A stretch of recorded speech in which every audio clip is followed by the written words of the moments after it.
Assalamualaikum warahmatullahi wabarakatuh.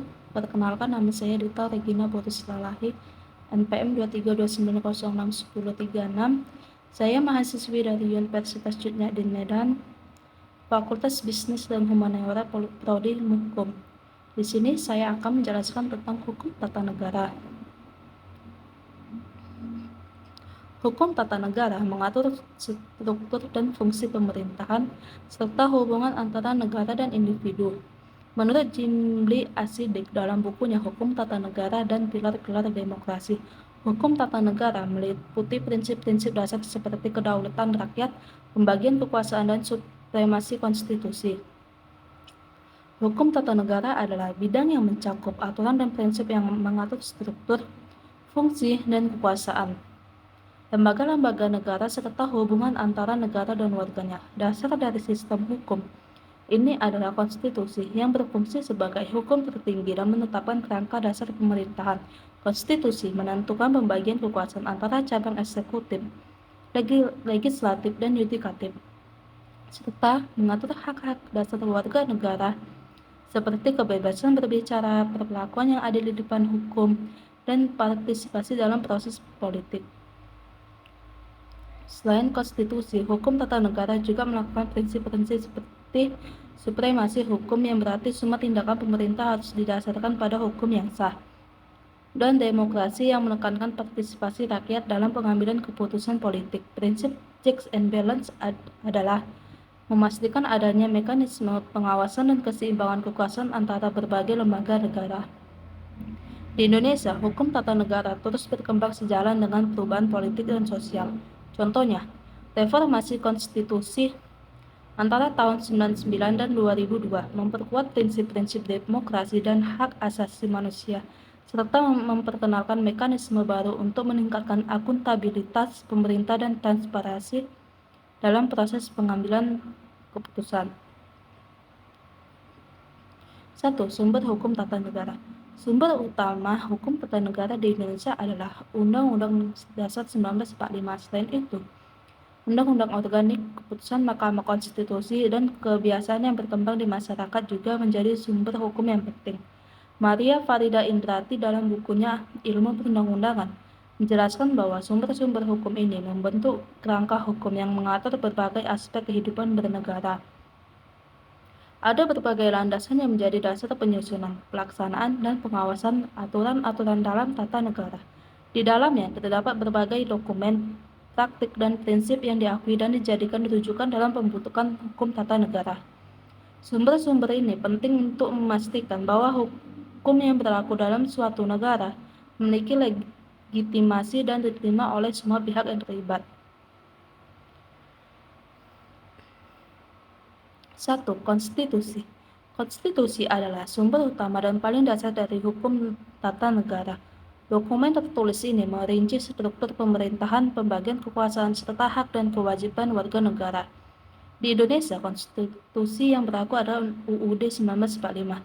2. Undang-undang. Undang-undang yang disahkan oleh Badan Legislatif juga merupakan sumber penting dalam hukum tata negara. Undang-undang ini memberikan aturan yang lebih rinci mengenai berbagai aspek yang sudah diatur secara umum dalam konstitusi. 3. Kebiasaan atau Constitutional Convention. Selain dokumen tertulis, praktik-praktik yang diterima dan diikuti oleh lembaga-lembaga negara juga bisa menjadi sumber hukum tata negara. Kebiasaan ini terbentuk melalui praktik yang konsisten dan diakui secara luas. 4. Jurisprudensi adalah putusan-putusan pengadilan, terutama dari Mahkamah Konstitusi, bisa menjadi sumber hukum tata negara. Putusan ini tidak hanya menyelesaikan sengketa, tetapi juga menafsirkan dan menjelaskan ketentuan konstitusional. 5. Traktat dan perjanjian internasional. Traktat yang diratifikasi oleh negara bisa mempengaruhi hukum tata negara, terutama terkait hak asasi manusia dan standar internasional lainnya. 6. Doktrin. Pemikiran dan tulisan para ahli hukum juga merupakan sumber penting dalam hukum tata negara. Doktrin juga membantu menafsirkan dan mengembangkan hukum tata negara melalui analisis akademis dan kritik. Di Indonesia, sumber-sumber hukum tata negara ini saling berinteraksi dan berkembang sesuai dengan perubahan politik dan sosial. Reformasi yang terus berlangsung, penyesuaian dengan standar internasional, dan peningkatan partisipasi masyarakat dalam proses politik semuanya berperan dalam dinamika hukum tata negara di Indonesia. Perkembangan hukum tata negara di Indonesia. Sejak reformasi 1998, Indonesia telah mengalami perubahan signifikan dalam hukum tata negara. Amandemen Undang-Undang 1945 memperkuat prinsip demokrasi dan desentralisasi, serta memperkenalkan mekanisme checks and balance yang lebih efektif. Perubahan ini bertujuan untuk meningkatkan akuntabilitas pemerintah dan melindungi hak asasi manusia. Menurut Mahfud MD dalam bukunya Konstitusi dan Hukum dan Kontroversi Isu, reformasi konstitusional ini penting memastikan bahwa kekuasaan tidak terpusat dan ada kontrol yang efektif terhadap penyalahgunaan kekuasaan. Perkembangan hukum tata negara di Indonesia mencerminkan perjalanan panjang yang dipengaruhi oleh berbagai dinamika politik, sosial sejak masa kemerdekaan. Dalam rentang waktu yang cukup luas ini, hukum tata negara Indonesia telah mengalami transformasi yang mencolok, terutama seiring dengan perubahan politik yang terjadi. 1. Era kemerdekaan. Saat Indonesia baru merdeka, Undang-Undang 1945 diterima sebagai konstitusi negara meskipun telah beberapa kali mengalami amandemen, namun inti konstitusi ini tetap dipertahankan. Era ini ditandai dengan upaya pembentukan berbagai lembaga negara baru seperti parlemen dan sistem peradilan. 2. Era Orde Lama. Masa Orde Lama, terutama di bawah pemerintahan Presiden Soekarno, menandai adanya sentralisasi kekuasaan dan dominasi eksekutif yang kuat. Konstitusi pada masa ini seringkali diinterpretasikan secara fleksibel untuk mendukung agenda politik pemerintah. 3. Era Orde Baru. Pada masa pemerintahan Presiden Soeharto, terjadi pemusatan kekuasaan yang lebih besar dan otoritarisme yang mencolok. Walaupun konstitusi secara formal ada, namun dalam praktiknya kekuasaan sangat terpusat pada presiden dan partainya. 4. Era reformasi. Pasca jatuhnya Orde Baru pada tahun 1998, Indonesia memasuki era reformasi yang ditandai dengan upaya memperbaiki sistem politik dan hukum tata negara. Amandemen Undang-Undang 1945 dilakukan untuk mengakui prinsip-prinsip demokrasi, hak asasi manusia, dan pembatasan masa jabatan presiden. 5. Era kontemporer. Di era ini Indonesia terus berjuang untuk memperkuat prinsip-prinsip demokrasi, hak asasi manusia, dan pemerintahan yang baik, meskipun masih ada tantangan seperti korupsi dan ketidakpastian hukum. Namun ada kemajuan dalam upaya memperbaiki sistem hukum tata negara.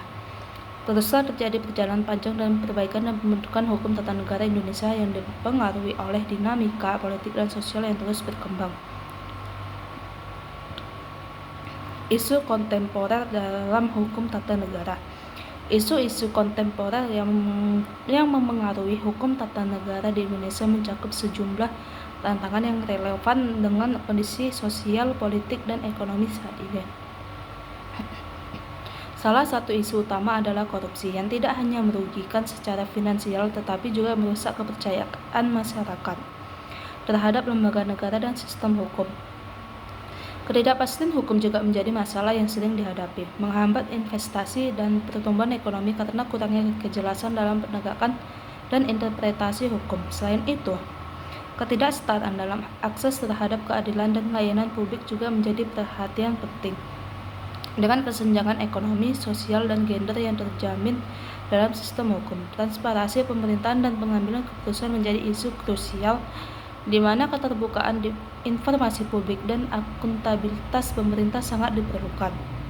Untuk memastikan efisiensi dan keadilan dalam pengelolaan negara, terakhir, perlindungan hak asasi manusia tetap menjadi tantangan yang harus diatasi. Dengan penegakan hak-hak minoritas, perempuan, dan kelompok rentan lainnya masih memerlukan perhatian lebih lanjut. Dalam menghadapi berbagai isu ini, upaya reformasi hukum, penguatan lembaga penegak hukum, serta peningkatan kesadaran dan partisipasi masyarakat menjadi sangat penting. Pemerintah dan lembaga terkait harus berkomitmen untuk melakukan langkah-langkah konkret dalam mengatasi korupsi, meningkatkan kepastian hukum, mengurangi ketidaksetaraan, dan meningkatkan transparansi pemerintahan, dan memperkuat perlindungan hak asasi manusia. Dengan demikian, Indonesia dapat memperbaiki sistem hukum tata negaranya menuju ke arah yang lebih adil, efisien, dan berkeadilan. Hukum tata negara merupakan fondasi yang vital bagi berkelangsungan hidup sebuah negara yang demokratis dan berprinsip keadilan. Di Indonesia, evolusi hukum tata negara mencerminkan perubahan politik dan sosial yang berlangsung. Reformasi hukum dan konstitusi sejak tahun 1998 memberikan sumbangan yang signifikan dalam mengukuhkan demokrasi dan tata kelola pemerintahan yang bersih. Namun, tantangan seperti korupsi dan pelanggaran hak asasi manusia masih membutuhkan perhatian serius. Oleh karena itu, reformasi hukum harus diteruskan untuk memastikan akuntabilitas dan keterbukaan dalam pemerintahan serta perlindungan hak-hak warga negara. Sekian dan terima kasih. Assalamualaikum warahmatullahi wabarakatuh.